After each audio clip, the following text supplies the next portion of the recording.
정글에 천국을 짓는 사람 이건숙 파트 1 정글에 부는 바람 두 번째 이야기 언청이 처녀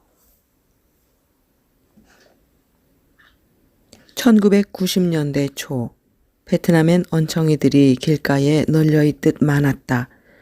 언청이란 입술 갈림증과 입천장 갈림증을 통틀어 이루는 말이다. 동양인들의 발생 빈도는 500에서 700명 중 1명이라고 한다. 빈농성과 촤빈성의 언청이 구순 구계열이 많은 이유는 전쟁 중 임신부들의 영양실조 때문이었다. 언청이는 선천적인 병이 아니라 임신 3개월에 아기의 코가 형성되고 4개월이 될 때쯤 입술이 형성되는데 이때 산모에게 비타민 B12가 부족하여 입술이 붙지 않아서 생긴 병이다. 언청이는 나라가 약해서 국민을 돌보지 못해 생긴 후진극 병이다.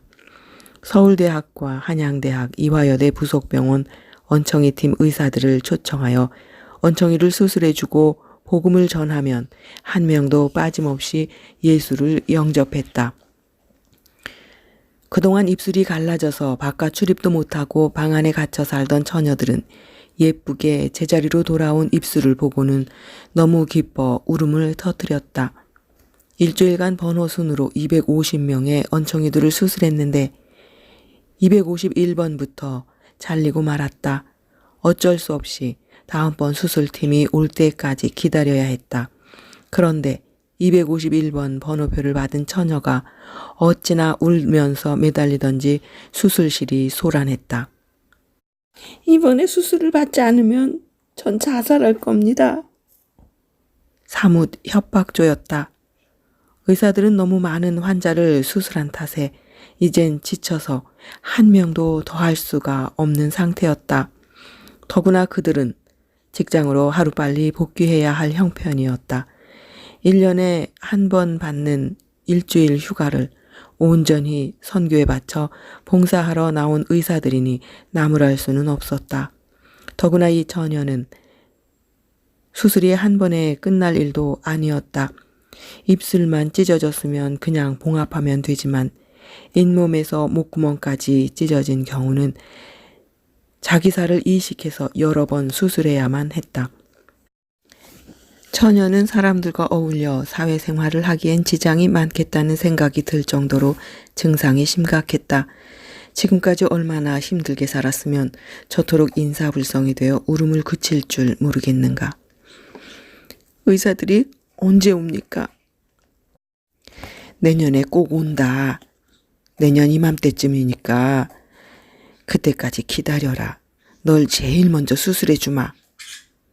보다 못한 의사들도 측은하게 여겨 처녀의 등을 토닥거리며 위로했다. 그래도 처녀는 바닥에 주저앉아 몸부림을 치면서 숨이 넘어갈 듯 울어댔다. 모두 마음이 아팠으나 어쩔 수가 없었다. 그때까지 전 기다리지 못합니다. 의사들은 너무 지쳐서 피곤한 기색이 역력했고 어떤 의사는 비틀거리기까지 했다. 내년에 이분들이 오면 너를 제일 먼저 예쁘게 수술해 줄 터이니 이러지 말고 집에 가 있다가 내년 이맘때 보자. 요나 선교사가 처녀를 달랬으나 막무가내로 울어댔다. 의료 선교팀들은 한국으로 철수하고 요나 선교사도 지쳐서 호찌민시 판물라오에 있는 선교센터로 돌아와서 땀에 푹 젖은 옷을 갈아입으려는데 초인종이 울렸다. 나가보니 그 처녀였다. 머리를 풀어 헤친 모습이 정신에 이상이 왔다고 느껴질 정도로 인사불성이었다. 제발 절 수술해 주세요. 저를 살려주세요. 내년까지 기다려라. 의사들이 다 한국으로 가버렸단다. 작년에 수술을 받은 친구는 시집을 가서 아기도 낳고 잘 살고 있는데 저는 입술이 이렇게 험하게 생겨서 시집도 못 갔습니다.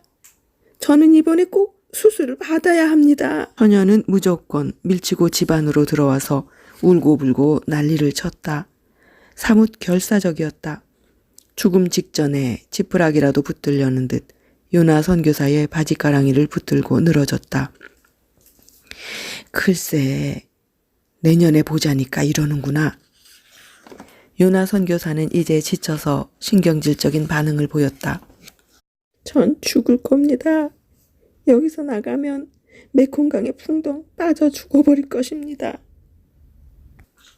제발 이러지 말아다오. 수술을 받지 않고는 전 집에 돌아가지 않을 것입니다. 어쩔 수 없이 요나 선교사는 그녀를 센터에 머물게 했다. 아침과 저녁에 2번씩 드리는 기도회에서 한국어로 찬양을 가르치고 베트남어로 성경을 읽었다. 센터에는 베트남 고아들과 뇌성마비 소년도 있었다. 저들과 공동체 생활을 이어가야 한다. 개인의 행동은 허락하지 않았고 함께 서로 도우면서 음식도 만들고 집도 치우고 취침 시간에는 모두 잠자리에 들어야 했다. 군대식으로 철저한 공동생활을 하는 훈련장이었다. 한국어로 부르는 찬송은 주로 찬양하라 내 영혼아와 우리에게 향하신이었다. 성경 말씀도 암송하게 하고 매일 아침 저녁 드리는 기도회에는 요나 선교사가 힘을 다해 설교를 하면서 저들의 신앙을 키워나갔다. 앞으로 이 땅에 복음을 심을 일꾼들이기 때문이다. 이렇게 반년을 이 처녀와 함께 센터에서 공동 생활을 하는 중에 센터 식구들에게서 이상한 현상이 나타나기 시작했다. 모두가 한결같이 묘한 코맹맹이 소리를 하는 것이다. 말도 어눌해지고 서서히 모두가 언청이 처녀를 닮아가고 있었다. 요나 선교사는 고민하기 시작했다. 센터의 다른 아이들을 위해 이 언청이 처녀를 내보내야 하는데 결단을 내리기 힘들었다. 며칠을 두고 눈치를 살피니 수술을 받을 때까지는 죽어도 이 집에서 한 발자국도 안 나갈 태세였다. 또한 그녀가 맡은 역할도 컸다. 부엌에서 헌신적으로 일하고 센터의 아이들도 정성을 다해 돌보기에 좋은 점도 많았다. 그러나 아이들이 모두 언청이 발음을 하니 괴롭기 그지없었다. 기도 끝에 결단을 내렸다. 미안하지만 너의 집으로 돌아가야겠다. 가서 기다리면 의료팀이 왔을 때 너를 불러 제일 먼저 수술해 주마.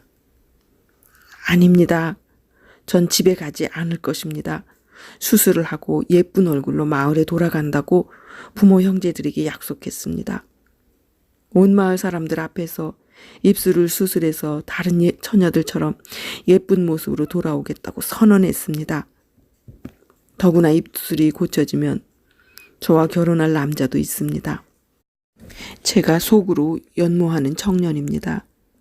그 청년에게 제가 예뻐진 모습을 보여줘야 합니다.